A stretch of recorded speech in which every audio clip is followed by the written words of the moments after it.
This story is titled, My Psycho Cousin Falsely Accused Me of a Sexual Assault and Family Disowned Me. Now the truth is out and my family wants me back. Alright, so this all started on a completely normal day.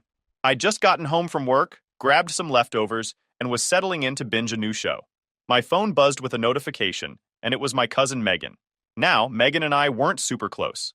We'd talk at family events, exchange the occasional joke or comment, but that was about it. So her messaging me was already kind of odd. I opened the message and it just said, "We need to talk."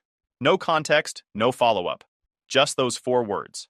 My stomach tightened because, let's be honest, "we need to talk" is never a good sign. I messaged back something like, "Sure, what's up?" She replied almost immediately, "Call me." At this point, I was starting to feel weird about the whole thing. I dialed her number and she picked up after the first ring. The first thing she said was, "I know what you did." I sat there blinking at the wall. "What?" I finally said. "I know what you did to me at the party," she said, her voice shaky but cold. Now I'm thinking, what party? What the hell is she even talking about? "Megan, I don't know what you mean. Can you explain?" She let out this sharp breath like she was trying to keep it together. "Don't play dumb. At the barbecue last month, you assaulted me." I swear, it felt like the ground dropped out from under me. "What? Megan, no, I didn't." "What are you saying?" I stammered. "You know exactly what I'm saying," she snapped. "I remember everything. You cornered me near the garage when everyone else was inside. I didn't say anything before because I was scared, but I'm not staying quiet anymore." I was so stunned I couldn't even respond at first. My mind was racing, trying to piece together what she was accusing me of. I barely even spoke to her at the barbecue. I'd spent most of the day grilling with my brother Jake and chatting with my uncle. I hadn't gone anywhere near the garage, let alone cornered anyone. "Megan, I didn't do anything to you," I said, trying to stay calm even though my voice was shaking. "I don't know where this is coming from, but it's not true." "You're lying," she said, her voice breaking. "I remember it. I remember everything." "No, Megan, you're wrong," I insisted. "I didn't do anything to you. Please, just think about this for a second." But she wasn't listening. She kept talking over me, saying how she knew it was me, how she'd been trying to process it, but couldn't stay silent anymore. Every word felt like a punch to the gut. I kept denying it, but it was like shouting into the wind. She wasn't hearing me, and I wasn't getting through to her. Finally, she said, "I'm telling the family. They deserve to know what kind of person you are." And then she hung up. I sat there staring at my phone, my heart pounding. My hands were shaking, and my head was spinning. I kept replaying the conversation in my mind, trying to figure out where this was coming from. Why would she say something like that? What could have made her think I'd done something so horrible? I spent the rest of the night pacing around my apartment, completely freaking out. My first instinct was to call my parents and tell them what had just happened, but I stopped myself. What if Megan had already told them? What if they believed her? The thought made me sick to my stomach. The thing is, Megan sounded so convinced, like she genuinely believed I'd done something to her. That's what scared me the most. It wasn't just a random accusation. It was coming from someone who seemed certain they were right. I didn't sleep much that night. I kept checking my phone, half expecting it to blow up with calls or messages from family members demanding answers. But nothing happened. It was almost worse. The silence. I felt like I was sitting on a ticking time bomb, waiting for it to explode. The next day, I went to work, but I couldn't focus. My boss asked me if I was feeling okay, because I looked distracted, but I just shrugged it off. I didn't want to tell anyone about what was going on. Not yet. How do you even begin to explain something like that? When I got home, I finally checked the family group chat, and there it was. A long, emotional message from Megan, saying she needed to speak her truth and that she couldn't stay silent anymore. She didn't name me directly, but the way she worded it, it was obvious who she was talking about. My heart sank. This was worse than I thought. It wasn't just between me and Megan anymore. She'd made it public. And now everyone in the family was going to have their opinions about what happened, whether I said anything or not. I felt trapped. No matter how much I denied it, there'd always be that doubt hanging over me. I wanted to believe it would all blow over, that the truth would come out eventually, but deep down, I knew this was only the beginning. The fallout hit faster than I expected. After Megan's message in the family group chat, everything changed. At first, no one reached out directly to me, which made the silence feel even worse. It was like I'd been exiled without a trial. A few days later, my phone finally rang. It was my mom. I almost didn't answer because I wasn't ready for what I knew was coming. But ignoring it wouldn't help, so I picked up. Michael, she started, her voice unusually stiff. Megan told us what happened. My stomach churned. Mom, nothing happened, I said firmly. She's lying, or she's confused. I didn't touch her. I would never do something like that. She hesitated, and that hesitation said everything. Why would she lie about something like this? She asked, and I could hear the doubt in her tone. I don't know, I shot back, frustration creeping into my voice. But I'm telling you the truth. I didn't do it. We don't know what to think, she said, her voice breaking a little. Megan's upset, and it's serious. Exactly, I said. It's serious. That's why you need to believe me. You know me, Mom. I'm your son. Why would I ever do something like this? She didn't answer. Instead, she mumbled something about needing time to process everything and hung up. I sat there holding my phone, feeling like the ground had been ripped out from under me. If my own mother couldn't believe me, what chance did I have with the rest of the family? The silence from everyone else didn't last long. The next day, my aunt, Megan's mom, called. Except she wasn't there to hear my side. You disgusting piece of garbage, she hissed as soon as I answered. I can't believe I ever let you near my daughter. Aunt Lisa, I didn't. Don't you dare try to deny it. She cut me off. Megan remembers everything, and I believe her. You're a predator, Michael. Don't think you're going to weasel your way out of this. She hung up before I could get another word in. I sat there stunned, trying to process the sheer hatred in her voice. This was my family. People I'd grown up with. People I'd trusted. And now they were treating me like a criminal. I thought maybe my brother Jake would be different. We were close. He had to know I wasn't capable of something like this. So I called him, hoping he'd have my back. When he answered, he sounded uncomfortable. Hey man, he said. What's going on? You tell me, I replied. Megan's out here accusing me of assault, and no one seems to care whether it's true or not. He sighed. Look, it's complicated. Megan's saying one thing, you're saying another. I don't know what to believe. You don't know what to believe? I snapped. Jake, you were with me at the barbecue most of the time. You know I didn't do anything. Yeah, but I wasn't with you the whole time, he said hesitantly. And Megan seemed pretty shaken up when she told everyone. Why would she make something like this up? I couldn't believe what I was hearing. So you're just going to sit there and let her destroy my life? I asked. I'm not taking sides, he said, which felt like the biggest betrayal of all. I hung up on him. If Jake couldn't even stand up for me, what was the point? Over the next week, things only got worse. My phone blew up with messages and calls, most of them hostile. My uncle, who used to invite me over to watch football every Sunday, sent me a text saying, "You're not welcome in my house anymore." Cousins I hadn't spoken to in years were suddenly chiming in, calling me every name in the book. The worst part was the people who stayed silent. My parents didn't reach out again, and neither did Jake. It felt like everyone had already decided I was guilty. I'd walk into work every day feeling like I had a target on my back, even though no one there knew what was happening. My boss asked if I was okay because I looked distracted, but what was I supposed to say? At one point, I thought about reaching out to Megan directly. Maybe if I could just talk to her, I could figure out why she was doing this. But every time I picked up my phone, I hesitated. What would I even say? She'd already made up her mind, and so had everyone else. By the end of the month, I stopped trying to defend myself. It was exhausting, fighting a battle where no one was even listening. I pulled away from everyone. Family gatherings, group chats, even phone calls. If they didn't want me around, fine. I wouldn't force it. But the isolation was brutal. These were people I'd grown up with, people I thought I could count on. Now, it felt like I didn't have anyone in my corner. I kept telling myself it wasn't my fault, but that didn't make it hurt any less. At night, I'd lie in bed replaying conversations over and over in my head. I couldn't stop wondering, how did it come to this? How did one accusation destroy everything? After cutting myself off from my family, I thought things might get easier. I mean, how much worse could it get when I was already the black sheep in everyone's eyes? But the truth is, the silence was almost harder to deal with than the accusations. No calls, no texts, just this emptiness where my family used to be. At first, I kept holding on to this small hope that someone would reach out and say, "We believe you," or "We made a mistake," but no one did. It became clear that if I wanted to get past this, I'd have to figure out how to do it on my own. So, I focused on work. I took on more hours, volunteered for extra projects, anything to keep my mind occupied. It worked during the day, but nights were harder. I'd sit on the couch, scrolling through my phone, and catch myself opening the family group chat, even though I knew nothing good would come from it. It was like picking at a scab. You know it's going to hurt. but you can't help yourself. And of course, they were still chatting away like nothing happened. They'd share pictures from dinners and outings, everyone smiling and having a great time. It was like I didn't exist anymore. I kept telling myself it didn't matter, that I didn't need them, but seeing those photos stung more than I wanted to admit.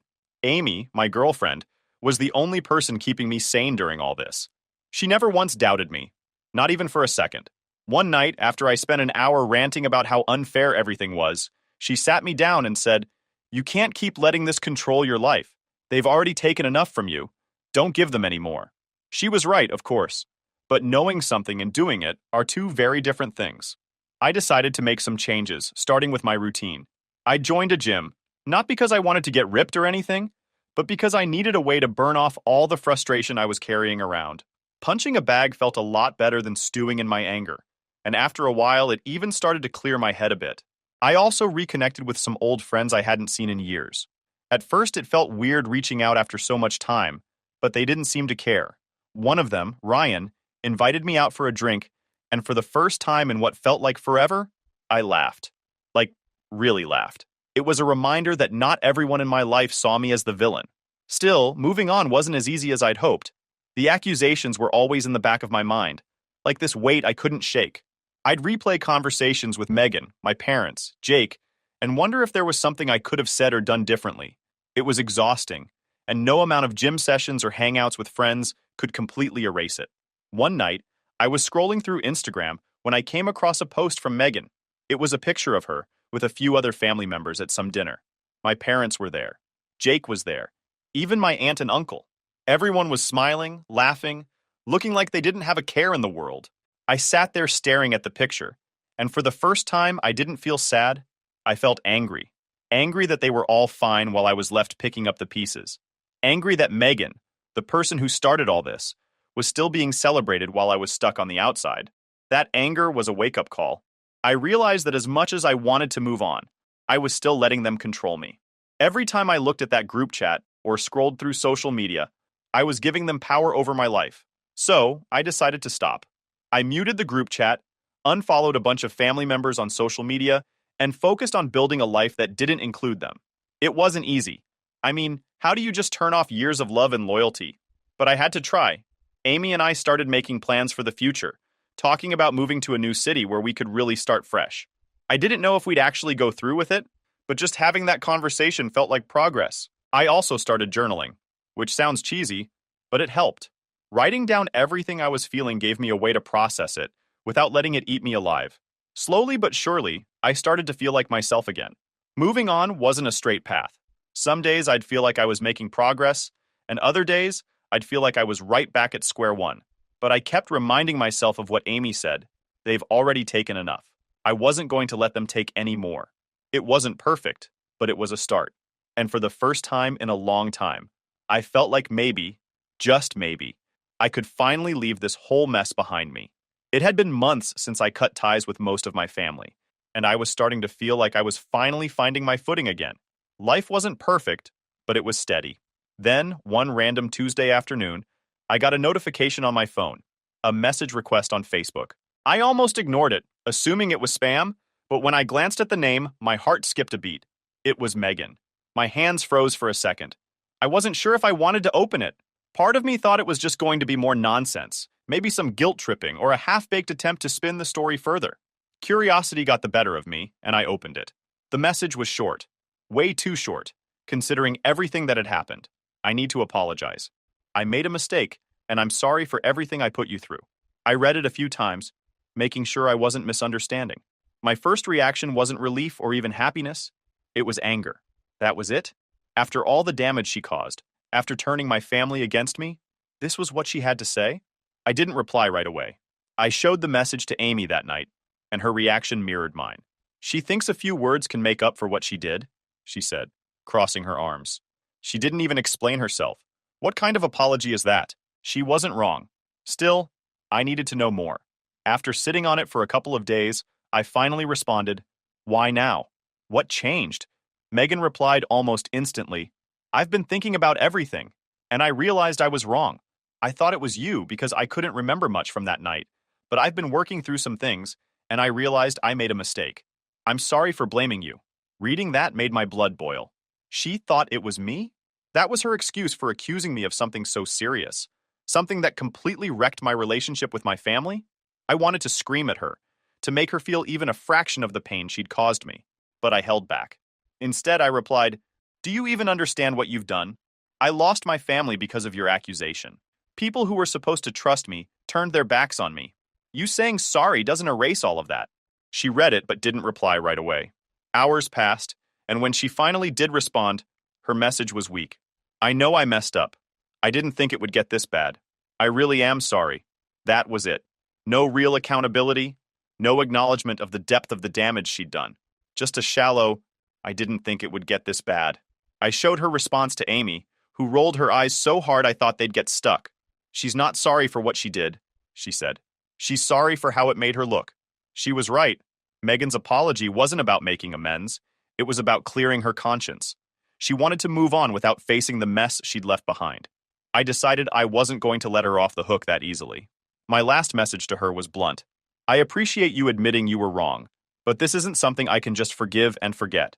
You've caused so much harm, and I'm the one who's been paying for it. I need time to figure out what I want to do with this." She didn't reply, just left me on red. And honestly, I wasn't surprised. Megan had never been the type to stick around when things got uncomfortable. The apology didn't feel like a victory. If anything, it left me more frustrated. Sure, the truth was out now, but what did that change? My family still doubted me for months, still treated me like I was guilty without even hearing me out. Megan's apology didn't erase the pain or repair the relationships I'd lost, but it was something, a small crack in the wall that had been built around me. For the first time in a long time, I felt like I could breathe again. It wasn't enough, but it was a start. Update 1. After Megan's apology, word started to spread through the family. I didn't announce it or anything. Someone else must have shared it. Maybe Megan told my parents, or maybe it came up in one of their group chats that I was no longer a part of. Either way, it wasn't long before the calls and messages started rolling in. The first one came from my mom. I almost let it go to voicemail, but something told me to pick up. "Hey, Michael," she said, her voice quieter than usual. "I heard what Megan told you. I don't know how to say this, but I'm sorry. We're sorry. We should have believed you." Hearing her say that didn't bring the relief I thought it would. Instead, I felt a mix of emotions: anger, frustration, and maybe a little hope. "Why didn't you?" I asked, my tone harsher than I intended. She hesitated, which told me everything I needed to know. "I don't know," she finally said. "Megan seemed so certain, and we didn't think she'd make something like that up." "You didn't even give me the chance to explain," I shot back. "You just assumed the worst." "We messed up," she admitted. "I don't expect you to forgive us right away, but we want to make things right." I didn't know what to say to that, so I just told her I needed time to think about it and ended the call. The next one came from Jake. I wasn't as generous with him. I ignored the first 2 calls before finally picking up the third. "Hey," he said, sounding nervous. "Look, I know I messed up. I should have backed you up. I didn't know what to do." "You knew I didn't do it, Jake," I said, my voice steady but cold. "You were with me for most of that party. How could you just stand by and let this happen?" "I was scared, okay?" he blurted out. "I didn't want to get involved and make things worse. I thought if I stayed out of it, it would blow over." I laughed bitterly. Well, it didn't blow over, did it? It blew up my whole life. He apologized again, over and over, but I didn't let him off the hook easily. He'd been my brother, someone I thought I could count on, and he chose to stay silent when I needed him most. I told him I'd think about whether I even wanted to rebuild our relationship, and he seemed to understand. The hardest call came from my dad. We'd barely spoken since the accusation, and the distance between us felt impossible to bridge. When he called, he got straight to the point. "I owe you an apology," he said. "Yeah, you do," I replied, not bothering to sugarcoat it. "I don't know why I doubted you," he admitted. "I guess I was scared that Megan might be telling the truth. I didn't want to believe it, but I didn't know what to think." "Do you even realize how much you hurt me?" I asked. "You're my dad. You were supposed to have my back, and you didn't." "I know," he said quietly, "and I'll never forgive myself for that." It wasn't the perfect apology, but it felt more genuine than the others. I told him I wasn't sure if I could move past what happened, but I appreciated him owning up to it. Rebuilding those relationships has been slow. Some family members didn't even bother to apologize. They just acted like nothing had happened and expected me to do the same. I didn't. If they weren't willing to acknowledge the harm they'd caused, I wasn't interested in pretending everything was fine. Amy has been my rock through all of this. She keeps reminding me to set boundaries and not let guilt push me into forgiving people who don't deserve it. It's okay to take your time, she told me one night. You don't owe them anything. She's right. As much as I want to fix things, I know I can't rush it. Some relationships may never go back to the way they were, and that's okay. Megan never reached out again after her apology. And honestly, I prefer it that way. Her message didn't feel like a step toward fixing things. It felt like a way for her to clear her conscience. I've accepted that I may never fully forgive her, but at least I have the truth now. Slowly, I've started letting a few family members back into my life. I've been cautious, testing the waters with small conversations and meetups. Some are genuinely trying to make amends, and I appreciate that. Others, well, let's just say they've shown me who they really are. Update 2. Hey everyone, I wanted to give an update because, well, things have taken a turn, and let's just say karma finally came knocking on Megan's door. After months of silence following her weak apology, I wasn't really keeping tabs on her. I unfollowed her on social media and was doing my best to move on with my life. But, as it turns out, I didn't need to keep tabs. Word found its way to me anyway, courtesy of the family grapevine. Apparently, Megan's life has been falling apart lately, and honestly, I'm not even surprised. It started with her losing her job. From what I heard, she was let go for some conduct issues. The details are murky, but my cousin Ryan, who I've reconnected with, by the way, told me it had something to do with her spreading rumors about a coworker. Sound familiar? Not long after that, Megan had a huge falling out with her mom, Aunt Lisa. Lisa, who had been Megan's biggest supporter during her accusations against me, finally hit her breaking point. Megan was living with her rent-free after her job loss, and apparently she wasn't doing much to help out around the house. From what I've been told, there was a massive blow-up where Lisa accused Megan of being ungrateful and selfish, and Megan accused Lisa of always taking things too far. Here's the kicker. Lisa kicked Megan out. Yep, the same aunt who called me a disgusting piece of garbage is now refusing to let her own daughter stay in her house. Irony, huh? It doesn't end there. Megan's personal life has also been a mess. She recently broke up with her boyfriend after he found out she'd been lying to him about, well, pretty much everything. I don't know all the details, but from what I heard, she'd been telling him she was working on exciting career opportunities, while actually unemployed and borrowing money from family members to keep up appearances. Oh, and about those family members? They're starting to see her for who she really is. Ryan told me that a lot of the cousins who initially backed her during the accusations have distanced themselves after seeing how toxic she can be. I guess it's easier to believe someone's lies until you're on the receiving end of them. And as for my parents, they've been oddly quiet about the whole thing. My mom mentioned Megan's situation in passing during one of our recent conversations, saying, she's going through a lot right now, but there wasn't much sympathy in her tone. I think even she's starting to realize that Megan isn't the innocent victim she claimed to be. Do I feel bad for Megan? Honestly, not really. She made her choices, and now she's dealing with the consequences. She lied about me, turned my family against me, and caused years of pain that I'm still working to move past. Karma catching up with her doesn't make me happy, but it does feel justified. The one thing I've learned through all of this is that actions have consequences. Megan might have gotten away with her lies for a while, but the truth always finds a way to come out. And when it does, it doesn't pull any punches. For now, I'm focusing on myself and the relationships that matter. I've rebuilt some trust with my parents and Jake, though it's a slow process. Amy and I are still going strong, and we've been talking more seriously about moving to a new city for a fresh start. As for Megan, I'm keeping my distance. I've done enough cleaning up after her messes, and I'm not about to get dragged into another one. If she ever decides to really own up to what she did, not just to me, but to everyone else she's hurt, maybe I'll consider having a conversation. Until then, I'll let karma do its thing. Thanks for sticking with me through this.